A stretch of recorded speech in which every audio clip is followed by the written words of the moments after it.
O terceiro conceito estudado no capítulo e na aula de hoje é o conceito da lei de Coulomb.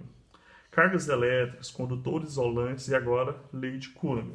Lei de Coulomb, nesse capítulo, é o único conceito a qual envolve gráficos e envolve questões matemáticas, fórmulas e equações.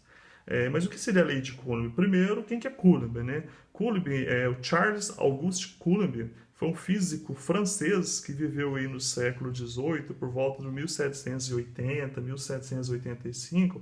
Ele conseguiu caracterizar esta lei de Coulomb. O que seria essa lei de Coulomb? Na verdade, ele estabeleceu que a força eletrostática entre duas cargas elétricas é proporcional ao módulo das cargas elétricas e inversamente proporcional ao quadrado da distância que as separa. Falando assim é meio complicado, né? Mas vamos lá. Eu vou sugerir aqui, empiricamente, como exemplo, que uma carga positiva está em interação com a outra carga positiva, de modo que exista uma distância d entre elas.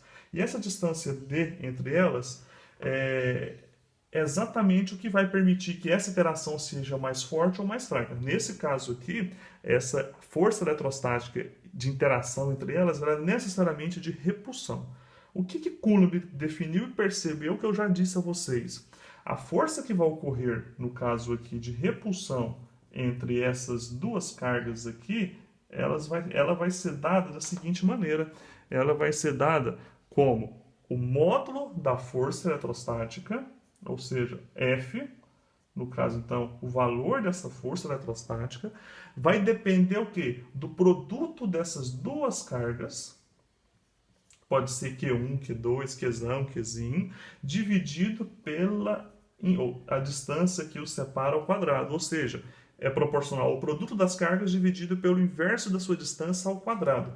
Aí nós temos que entender que essas duas cargas estarão separadas. Se elas estarão separadas, existe um vácuo aqui no meio. Então, Coulomb estabeleceu e colocou aqui um K0, chamando isso de constante eletrostática no vácuo. Então é bem tranquilo e bem simples de entender. E podemos perceber e marcar que a unidade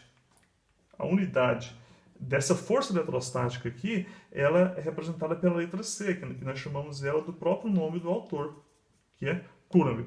Então, note que esta equação aqui, ela determina qual que é o tamanho da interação entre duas cargas puntiformes, ou seja, cargas que estejam distantes uma da outra e que, no caso, que sejam puntiformes. Nesse caso aqui, eu exemplifiquei para vocês positivo, positivo, ou seja, então vai ter uma força de separação, de repulsão. Mas podemos, de modo geral, eu faço isso com vocês, ilustrar desta forma aqui.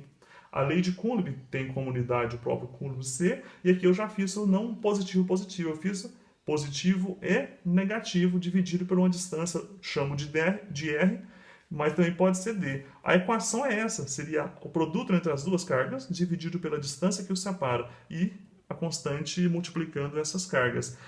Se a gente for pensar no gráfico, olha que interessante que é o gráfico dela. A força e a distância, na equação, observe que pela distância está dividindo a equação, então a força e a distância serão inversamente proporcionais. E o gráfico nós vamos ter algo parecido com isso, ou seja, para uma distância D nós temos uma força F. Para uma distância, metade da sua distância, a gente diminuir a metade da distância, vai dividir em 4 partes a força. Se nós dobrarmos a distância, a força vai aumentar também. Então, é muito interessante pensar nisso daqui e analisar esta equação a partir dessa equação.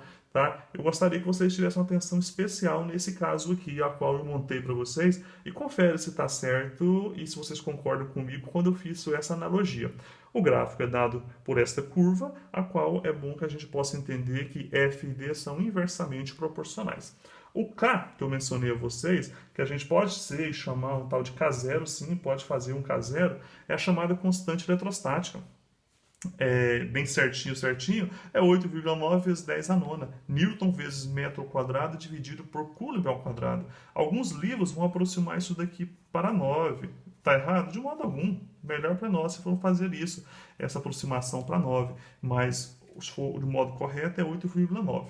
Agora aqui eu disse a vocês duas partículas, mas pode ser N partículas. Suponhamos que nós temos Um aqui, outra, pode formar figuras geométricas, isso não faz diferença. Se nós tivermos mais de uma partícula, pessoal, sempre analise duas a duas. Olhe bem, a força resultante em n partículas será sempre a soma vetorial de duas partículas. A interação de 1 em 2, mais a interação de 1 em 3, mais a interação de 1 em 4, de 1 em 5, até de 1 em todas as partículas. Então, isso é a lei de Coulomb, isso é a única equação neste capítulo que nós iremos trabalhar. Perdão, única equação não. Quando a gente for falar da quantidade de cargas elétricas, também tem outra equação, só que ela é muito simples. Mas essa daqui, ela é determinada e vai determinar tudo que nós vamos estudar mais adiante. E lembra que ela nos assemelha bastante à equação de Newton. Não sei se vocês lembram da equação de Newton que nós trabalhamos no semestre passado. A equação de Newton falava para nós o quê? Que a força entre dois corpos celestiais ele é dado quem? Pela gravidade, massa do corpo maior, massa do corpo menor, dividido pela distância que os separa. Lembra dessa equação de Newton? Então, essa equação de Newton é o mesmo conceito e pensamento desenvolvido por Coulomb. Ok? Por enquanto é isso aí.